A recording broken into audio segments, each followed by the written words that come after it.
Assalamualaikum warahmatullahi wabarakatuh.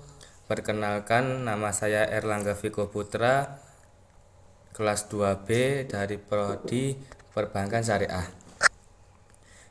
Di sini saya akan menjelaskan sedikit tentang Perjanjian Giyanti. Perjanjian Giyanti merupakan peristiwa yang menandai pecahnya Mataram Islam. Awal mula kisah perpecahan kerajaan ini yang berada tepatnya di Jawa bermula dari pertikaian antar keluarga yang disebabkan politik adu domba VOC. Konflik saudara tersebut melibatkan Susuhunan Pakubuwono II, Pangeran Mangkubumi, dan Raden Mas Said alias Pangeran Sambernyawa. Berdasarkan silsilahnya, Pakubuwono II yaitu raja pendiri dari Kasunanan Surakarta dan Pangeran Mangkubumi adalah kakak beradik, yang mana merupakan sama-sama putra dari Amangkurat IV. Sedangkan Raden Mas Said sendiri merupakan salah satu cucu Amangkurat IV, atau lebih tepatnya ialah keponakan dari Pakubuwono II dan Pangeran Mangkubumi. Raden Mas Said sendiri meminta haknya sebagai pewaris tahta Mataram yang diduduki oleh pamannya, yakni Pakubuwono II. Alasannya ialah bahwa ayah Raden Mas Said, Pangeran Arya Mangkunegara, merupakan putra sulung dari Amangkurat IV. Oleh karenanya, Arya Mangkunegara lah yang seharusnya menjadi Raja Mataram meneruskan Amangkurat IV. Namun, karena Arya Mangkunegara sering menentang kebijakan VOC, akhirnya berimbas harus diasingkan ke Sri Lanka, sehingga meninggal dunia. VOC pun kemudian menaikkan putra Amangkurat IV lainnya, yakni Pangeran Prabu Suyasa sebagai penguasa Mataram selanjutnya dan bergelar Pakubuwono II. Ketika Pakubuwono II mengaku tampuk kepemimpinan Mataram Islam, ia memindahkan ibu kota kerajaan tersebut dari Kartosuro ke Surakarta pada tanggal 17 Februari 1745.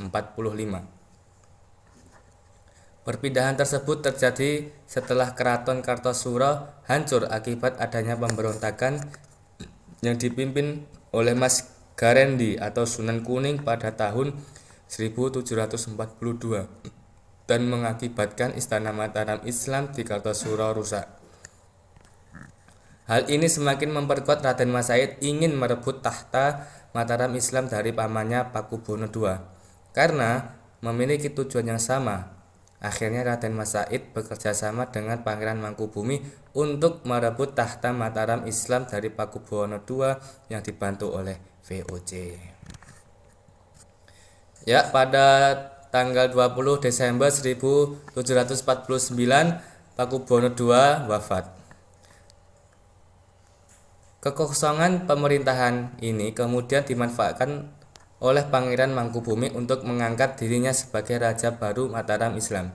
Mengetahui hal tersebut, maka VOC tidak mengakui Pangeran Mangkubumi sebagai penguasa dari Mataram Islam, karena sebelum Pakubuwono II wafat, ia memberikan wewenang pengangkatan raja baru kepada VOC.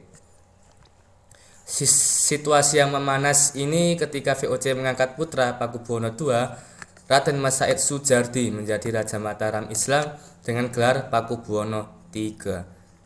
Raden Mas Said dan Pangeran Mangkubumi kembali melancarkan serangan pada VOC dan Pakubuwono III. Untuk mengatasi serangan dari Raden Mas Said dan Pangeran Mangkubumi, VOC kemudian menyusun siasat adu domba kedua tokoh tersebut. VOC mengirimkan utusan khusus untuk menghasut Raden Mas Said agar berhati-hati terhadap Pangeran Mangkubumi yang bisa mengkhianatinya. Politik adu domba yang dilancarkan VOC membuahkan hasil. Pada tahun 1752 terjadi perselisihan antara Pangeran Mangkubumi dan Raden Mas Said. Hal ini kemudian dimanfaatkan oleh VOC untuk berunding dengan Mangkubumi. VOC membujuk Mangkubumi dengan menjanjikan setengah wilayah kekuasaan Mataram yang dipegang oleh Pakubuwono III. Pada tanggal 22 sampai 23 September 1754, VOC mengadakan perundingan dengan mengundang Pakubuwono III dan Pangeran Mangkubumi. untuk membahas pembagian wilayah kekuasaan Mataram, gelar yang akan digunakan. Kerjasama VOC dengan Kesultanan, perundingan ini akhirnya mencapai kesepakatan dengan ditandatanganinya Perjanjian Giyanti pada tanggal 13 Februari 1755 yang membagi Kerajaan Mataram Islam menjadi dua bagian, yaitu Kasunanan Surakarta dan Kasultanan Ngayogyakarta. Setelah Perjanjian Giyanti ditandatangani, maka Pangeran Mangkubumi pun mendapat setengah wilayah Mataram Islam yang kemudian memunculkan kerajaan baru bernama Kasultanan Ngayogyakarta Hadiningrat. Pangeran Mangkubumi lalu mendeklarasikan sebagai raja dengan gelar Sri Sultan Hamengkubuwono I.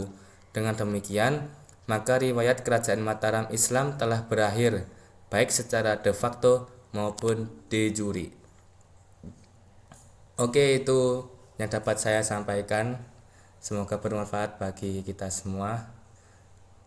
Wassalamualaikum warahmatullahi wabarakatuh.